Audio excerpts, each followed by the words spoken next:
Well, good afternoon, everybody, and thanks so much for joining me for our third session of On the Move Safely. Today, in the wheelchair securement series, we're going to talk about some innovations and the future of securement. And here is our agenda and just some of the things that I'd like to cover today. So, very first, we're going to highlight some innovations in wheelchairs.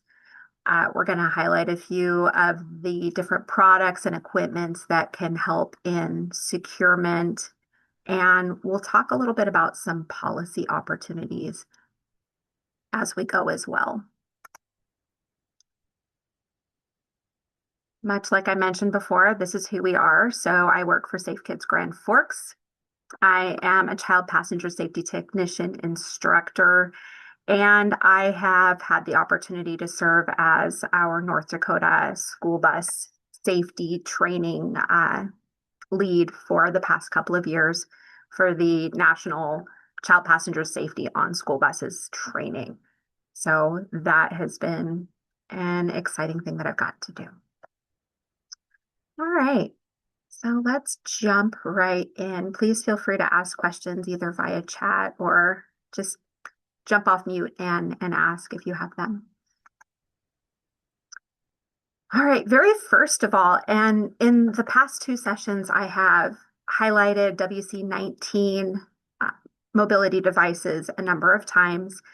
I want to just really define what these devices are and highlight some of the benefits. So really the benefit of a wheelchair user having a WC19 compliant mobility device, first and foremost, is the increased safety within those motor vehicles. The devices actually undergo voluntary crash testing and certification process. It's not required these companies do go to the extra cost to have them tested and certified. So some of the benefits which also contribute to the safety as well as efficiency of using these are that there is standardized labeling. And that is really key. If you're in the child passenger safety realm at all, you understand that the standardized labeling, like with car seats and that sort of thing, really does add to the safety of that equipment because the information is easy to find, it's easy to read, and it limits some of the user error that may occur. The securement connections that are on WC19 mobility devices are often far more readily accessible. They are made to be readily accessible to the operator. They adhere to those three basic securement principles that we've talked about in the past. So making sure that you're achieving a 45-degree angle from the retractor to the securement location, making sure you're making a direct path there, and that you're attaching to a solid or welded frame member. So with a WC19 wheelchair, they are automatically meeting those. So like I said, these are securement locations that are dedicated. They are going to have some sort of way to attach a retractor hook to them. It is typically going to be securely bolted to the device, or it may be welded. And again, they're going to adhere to those principles. So one word that I would kind of give as caution with using these connections is that mobility devices kind of take a lot of abuse. They can sustain some damage. These are a person's day-to-day way that they're getting around. So they will, take a little bit of damage, from time to time. So I would strongly encourage you to inspect those securements regularly for soundness. If you are in the transportation realm, encourage them to have any problems fixed. If they're loose, if they're damaged, making sure that we are maintaining that secure location for connection. With regard to attaching the hooks to those securement locations, frequently it does not matter which direction you attach that hook to the loop. Sometimes it's going to be very apparent it's only going to fit in one direction or another, but typically it is made if you can connect from either direction, they have likely crash tested it with the connection done in either direction. So keep that in mind. The standardized labeling does make it, first of all, very easy for us to understand that this is indeed a crash tested device. So if that wheelchair has gone through the certification process, it's going to wear that circular logo that you kind of see down in the corner there. That logo is the agreed upon standard logo that you're going to see. It is also going to have somewhere on it that conforms with sticker that you see up there at the top, and somewhere on the device, you're going to see that. The securement locations are going to be identified with that closed hook logo that you see in the middle of the screen there. There are other wheelchairs and mobility devices that will have some sort of hook logo also identifying where they would consider their securement location. However, they typically look different. Oftentimes they're like an open hook style. Those are specific to WC19, the hook style that you see on the screen right there. So if it is not crash tested, that sticker is going to look a lot different. If you are at all interested, and this is also going to be included in my follow-up information, but if you're at all interested, I just dropped some links in the chat that might be helpful. So the first is the University of Michigan Transportation Research Institute, UMTRI. I think they actually say UMTRI. And that's their info on WC19 wheelchairs. Included in that website, and the next link is a downloadable brochure that can actually be provided to wheelchair users and caregivers. And the final one is actually a listing that they've created that contains the different crash tested products. So it actually gives product name and oftentimes the contact information for that company. So super helpful resource if you're working with people who are getting a new mobility device.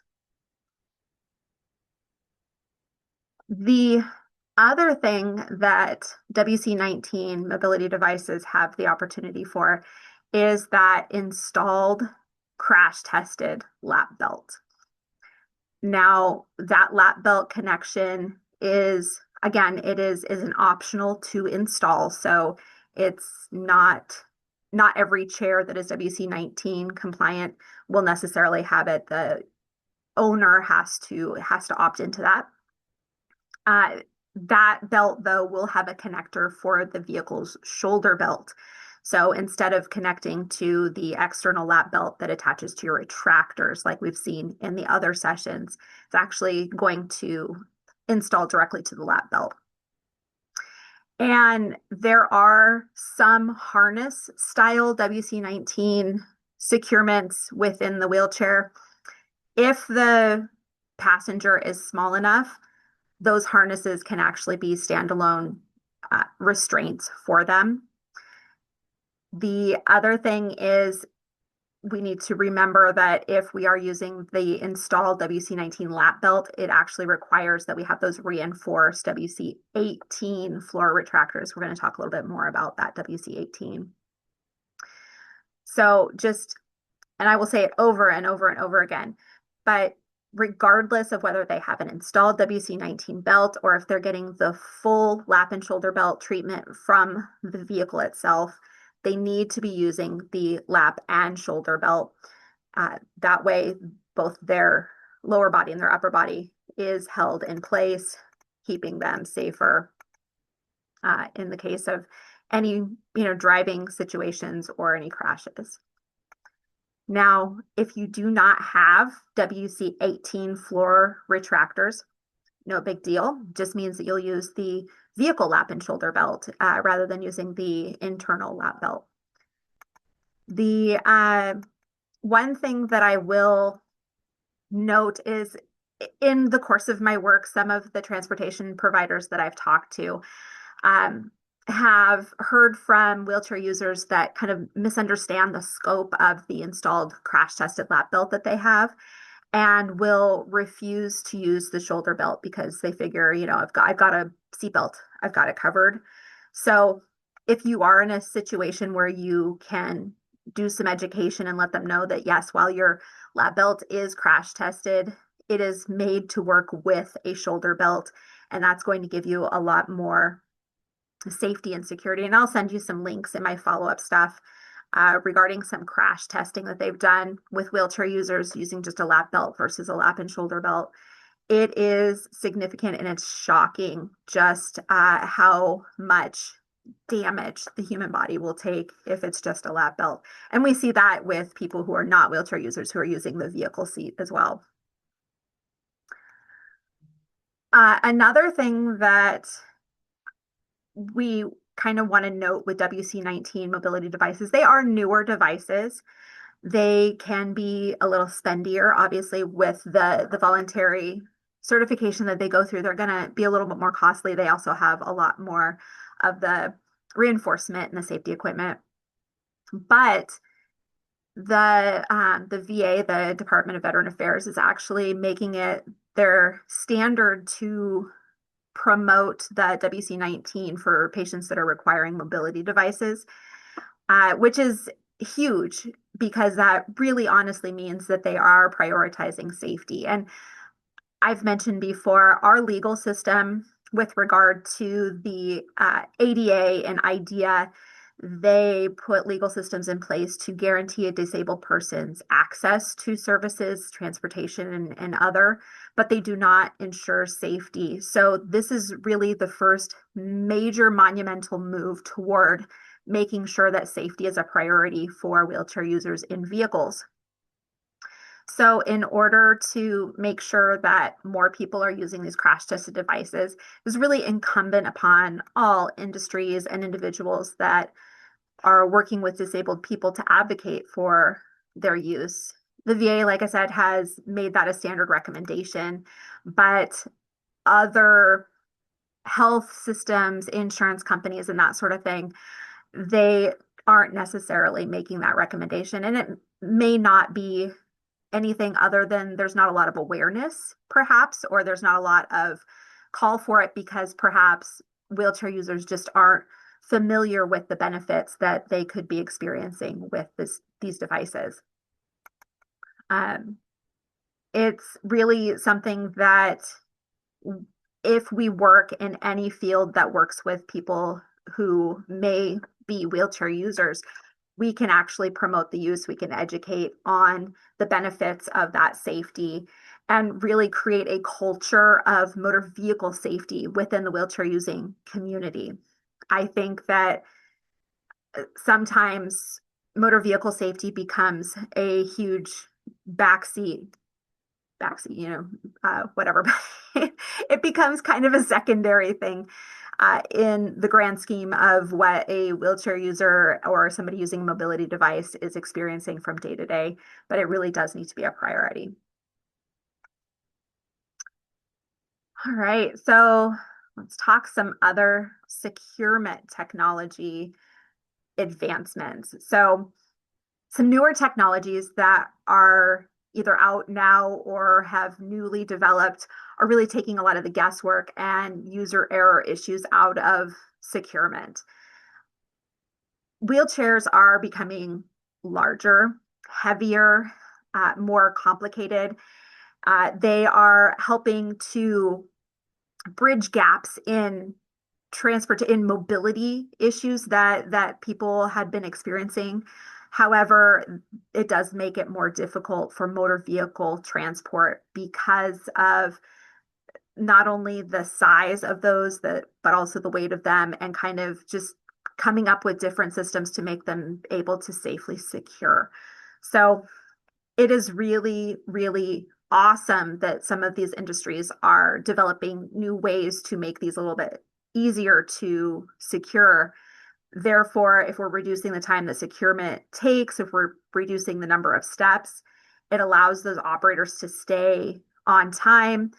It allows the wheelchair user to be secured safely without having as much invasive kind of people up in their personal space. So I've said a number of times WC18 as far as the standard for tie downs and occupant protection. There's also some securement accessories out there that can make travel a little bit safer. Some docking stations that have come about in recent years. And then there's a couple of Q-Straint projects that I want to highlight. Again, I don't work for Q-Straint, guys, but they are at the forefront of this industry. I had the opportunity to go to Florida and have training with them for 2 days back in October. Um, I really do appreciate and respect the work that they do, and a lot of the materials that I have been sharing through this series have come from them. So the WC18 is that voluntary securement certification standard. It's equipment that's reinforced so that it can work with the WC19 equipment, the lap belts that are installed. It's going to apply to both the wheelchair tie downs as well as the occupant restraint systems that are installed in the vehicle. And it is something that the latest WC18 standards for wheelchair tie downs and occupant restraint systems, this became effective in 2016. That states that tie downs must be stronger and capable of withstanding loads up to 60% higher than the previous equipment. That is so, so important when we note how heavy the chairs have become, noting that the use of the motorized chairs are becoming more and more frequent. There are some securement accessories out there that can be hugely beneficial, especially when we are dealing with some of those more difficult to secure devices. In some of my videos, you may have seen some of the tie down or the webbing loops.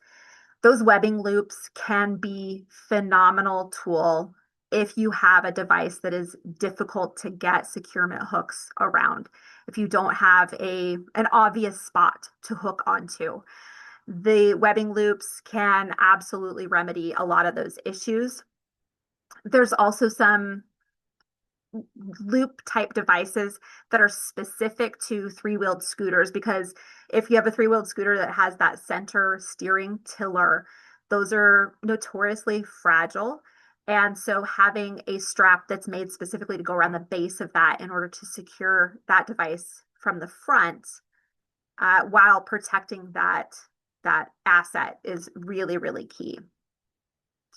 Now, one of the things that we have to be aware of with regard to the webbing loops is to only use them when they are needed. One of the things they told us is not to get loop happy, which I thought was funny.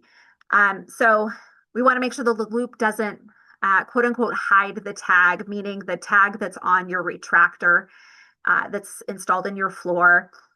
That is kind of the marker where if that goes inside the retractor, that tag, then the retractor has been unlocked and it can get longer or shorter. And so you want that tag to be visible. If your webbing loop is very, very long, that is sometimes very hard to achieve. You also want to make sure that that webbing loop isn't changing your securement angle from a safe 45-degree angle to something else that's not going to be nearly as safe. Some other things, we do get very concerned in transport about projectiles. And sometimes people who use wheelchairs will have trays, backpacks, different devices and things that make their lives a lot easier. But unfortunately, they are not secured to that mobility device. So they need to be secured in some manner or another to make sure that in the case of routine driving, a short stop or a quick turn, or even in a crash, that those don't become a projectile. So there are some different devices that can hold those types of things, like a walker holder. There's tray securement systems and things like that for buses and for private vehicles. And then, if we are utilizing some of this equipment, we do have to keep in mind if there should be a situation needing evacuation, how are we going to quickly and efficiently get that person free and out of the vehicle? So making sure that webbing cutters are available, that all occupants, all operators of that vehicle, whether it's a private vehicle or a bus, make sure all staff know how to use the webbing cutters and know where to cut in order to free that person. A sort of newer technology that we're starting to see is docking stations. So this is something that you're predominantly going to see in like city buses, municipal buses. This is typically not something you're going to see in a school bus scenario. But with these kinds of devices, they can be rear or forward facing. Some are actually intended to sit rear facing. And oftentimes the person who is using the wheelchair, oh, sorry, hang on.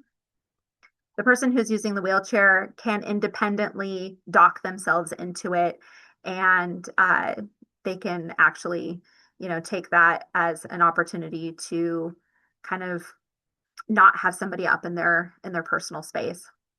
The second picture is actually, it's called the Q Pod. It's a Q'Straint product. It's designed to effectively secure three-wheel scooters. There are even some products that are docking stations for people who are driving their own vehicle. So it's kind of an easy dock for a wheelchair user that is the operator of the vehicle. So a lot of these are, for ease of use, they are to make it so that it's a little quicker for that person to get onto the vehicle. And usually they will have an occupant protection system kind of integrated into it as well. These links are a couple of videos demonstrating those two products right there.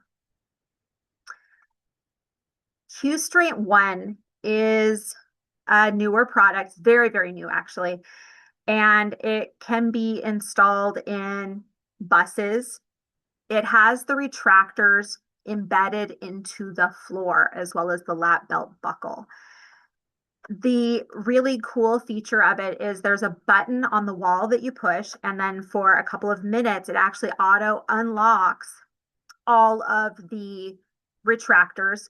So you can, get that person situated, get their device secured, get them secured, and then it will, after that time ends, auto lock everything. So it's eliminating a lot of the user error potential because it is doing this automatic thing.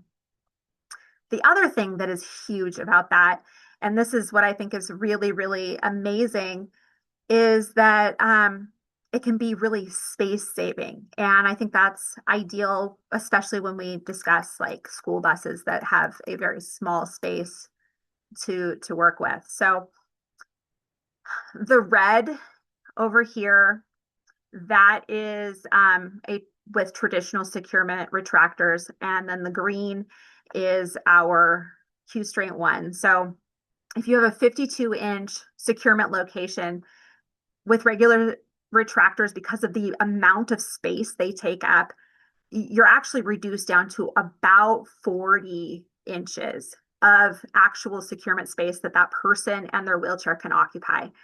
Versus with the Q'Straint 1, because those retractors are embedded into the floor, they are not up above, you're actually gaining about 6.5 inches.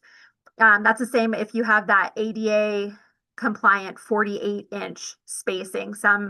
Because ADA says 48 inches is the minimum, it is possible that that's what you will have to work with. And so that's going to reduce your securement space down to 36 inches.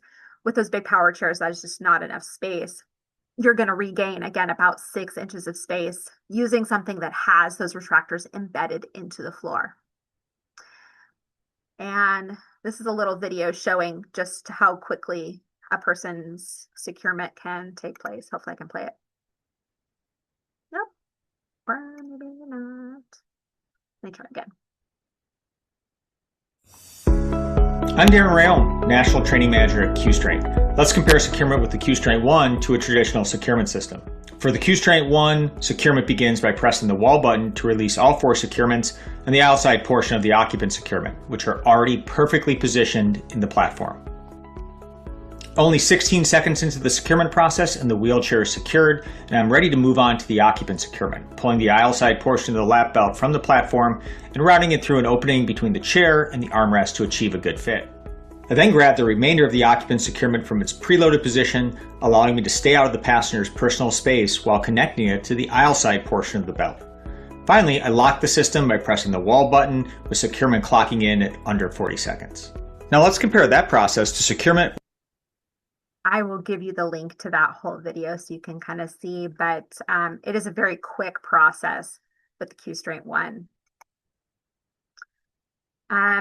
This is another product. This is something that it's a bracket that you can utilize with your existing layouts to kind of have an electronic system to mount into the vehicle so that you can use that for securement. That has a mechanical delay, and then it will auto tighten after the delay, again, reducing a lot of those user error things and not tightening up those retractors when you're done securing.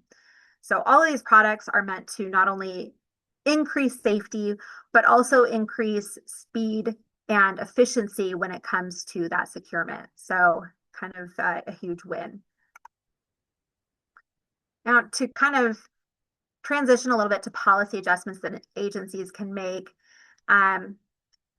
it's really important to keep staff up to date, not only to ensure that agency protects those wheelchair users' legal rights and protections, but also puts safety as a priority and reduces liability issues for the agency.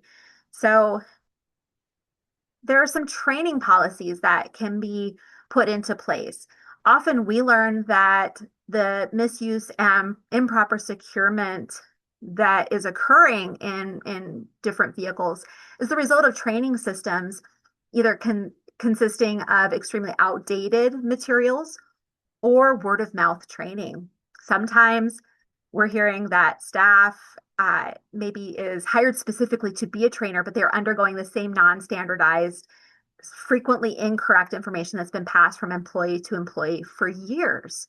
So having some standardized training is key. Making sure that that training includes things like crash dynamics. Why are we doing this? Why do we need to make sure that this is done? And deep into the how of the how to use the equipment, as well as highlighting those legal responsibilities so they truly understand the liability issues that are there. New staff onboarding needs to include this process in safety procedures rather than relying on the other staff to fill them in, because we really never know if all of the information is going to get shared in that respect. One of the things that I felt was really, really amazing that some programs do is actually have awareness training. That awareness training is integrated into their annual staff training, takes place every single year, where each and every staff member, including administrators, including leadership, ride a route as a wheelchair user. This is providing that who are we serving in this case? And why is it important that we do all of these things? Well, kind of putting them in that vulnerable situation that their riders are also in. One thing that we would strongly recommend is if you are transporting children, whether they're preschool age children, whether they're children with disabilities, consider having one or more staff members trained as a child passenger safety technician. I will provide a link for that if you'd like. Q-Straight does have a training program. It's kind of a prepackaged, available on demand program in their Securement 101 and 102. They also have monthly free webinars that are offered to not only kind of go through all of the fundamentals of securement, but also to offer the opportunity to ask questions. And for about a week during August, they will have daily offerings of that webinar, so that if you do your training system for your entire staff in August, you can tap into that. Now, obviously, there are huge benefits to standardized training. First of all, staff confidence. Reducing legal liability cannot be overlooked as a huge, huge benefit. It's also going to improve your user experience and it's going to lead to safer travel. Um, but you don't have to start these training systems from scratch. So I'll provide some resources. Um, we can absolutely be your phone a friend here if you're going to develop a training system so that we can get your staff the information that they need. Another sort of policy that should, be considered is some assessment policies. So if you are in a school system situation, making sure that staff is involved in the IEP, IFSP process if transportation is indicated as a required service. Um, the child passenger safety on school buses training that I have the opportunity to offer, it's offered at minimum twice a year in North Dakota. It covers a lot of the details of IEP, IFSP, and 504 plans in the school setting. It highlights what transportation programs' responsibilities are going to be with regard to those legal documents. Breaks down transportation if it's listed as a need and kind of how the transportation program can be prepared for those student needs. So really honestly, if you are a school district and you take nothing else from this training series, please consider creating a policy to integrate transportation and the transportation team into IEP planning as needed. We also want to encourage assessment policies with regard to adjustment of any sort of um, appropriate equipment in your vehicles. New passenger assessment. If somebody is rolling up as a new passenger or if they have a new mobility device, taking every effort, maybe prior to their first ride, to assess that device to make sure that securement is kind of figured out, marking securement locations with sticker or tape or markers, zip ties, if they're not a WC-19. Really, really important. Another policy to have in place is for staff feedback, assistance, and troubleshooting. Having a system in place, if maybe a new rider arrives and they have questions, is there a situation where they can phone a friend? Or do you have a catalog of wheelchair manuals that you might be able to tap into? Is there a feedback form so that if they have something challenging, those things can be addressed in a timely fashion? Another policy to have in place is with regard to equipment and certification review, annual assessments of your equipment. Make sure to check them over for wear and tear, for recalls, for expiration, making sure that your L tracks, if you have them, are clean and free of corrosion. If an incident were to occur while a securement system is in place, making sure that you have a policy to quarantine that equipment until investigation or assessment has taken place. This is particularly key if you feel like the equipment may have malfunctioned. If that's the case, you would want to notify the equipment manufacturer. They may want to inspect the equipment. Oftentimes, they may offer to replace it at no charge if it's indeed at fault. And then if staff is certified in any way, such as being a child passenger safety technician, reviewing to make sure that they are not due for renewal, making sure that they are hitting their CEUs, that sort of thing. And some other policies that you might put into place, some standard operating procedures, making occupant protection, that lap and shoulder belt, the standard for every passenger in your vehicles. Making it your standard language. Language can be the difference between compliance and non-compliance. You would not want to say, do you want to wear your seatbelt? You might say instead, I'm going to secure your lap and shoulder belt now. Just making it very matter of fact, this is the thing that we do. Making sure that if the other seats in the vehicle have seatbelts, that it is a policy that all occupants wear the security or the securement devices. Making sure it's standard operating procedure that staff knows that equipment backward and forward, making sure that they practice it, they're well versed in using it so that they're confident in assisting those passengers. If a passenger feels like they are being an inconvenience, or they feel like this is a confusing thing, or it might be embarrassing to them if it takes too long, they're not going to want to comply with using that securement system. So making sure that your staff know how to do it. With regard to standard operating procedures for acquisitions, making sure you're prioritizing safety features, considering the time and training cost savings that might result in getting upgraded equipment. Make sure that that equipment is purchased with the feedback of those operators, of the transportation staff, and get the WC18 equipment. Making sure that your securement locations in new vehicles are larger too. Make it a policy that, if possible, everyone is transferring to vehicle seating from their mobility device. We know it is well documented that passengers are far safer in a crash or in routine driving situations if they are secured with the vehicle seatbelt rather than in their mobility device. So make that a standard operating procedure within the law. And then regularly seek feedback, not only from the staff members, but also from riders or their caregivers or their family members, making sure that those systems are running smoother. Create systems for staff that they can report issues, seek help, both in the field and with regard to training and assessment, and act upon those bits of feedback in a timely manner.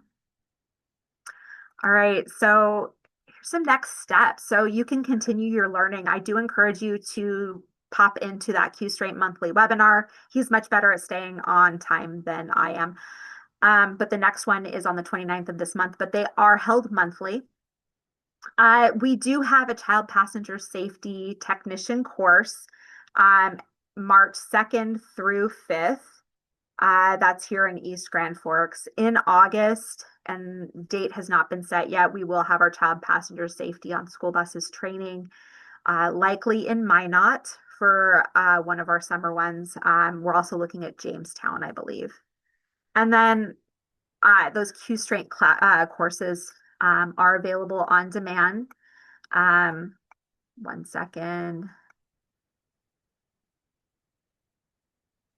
Here is that link right there. Their trainings are really good.